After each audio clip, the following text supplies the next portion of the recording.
নমস্কার, আমি মৌকথা। আমার চ্যানেলে সবাইকে স্বাগত জানাই। মনে আছে তোমাদেরকে বলেছিলাম যে এই রঙ্গন ফুলের গাছ যেটা আমাদের বাড়িতে ৩ টে রঙেরই রয়েছে।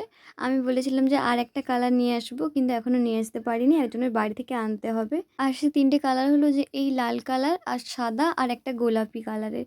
আর আমি যেটা আনবো বলছি সেটা না কমলা কালারের। না, দুটো কালার আমি রাস্তার ধারে একজনের বাড়িতে দেখেছি। হলুদ কালারের রঙ্গন ফুল আর বেদানার যে কালারটা হয় না, তারই একটা কালারের ফুলটা।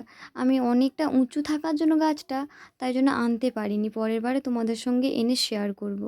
আর এই গাছটা কেন তোমাদের সঙ্গে শেয়ার করছি চলো এই দেখো, এই গাছটাতে যে বীজ হয় না, আমি কিন্তু জানতাম না। আমাদের বাড়িতে সাদা কালারের গাছটা অনেকটা বড় রয়েছে আর গোলাপি কালারের গাছটা অনেকটা ছোট। না, এই রঙ্গন ফুলের বীজ এই প্রথমবার দেখছি, তাই জন্য ভাবলাম তোমাদের সঙ্গে শেয়ার করি, তোমরাও দেখো। তোমরা কি এর আগে এই রঙ্গন ফুলের বীজ দেখেছো?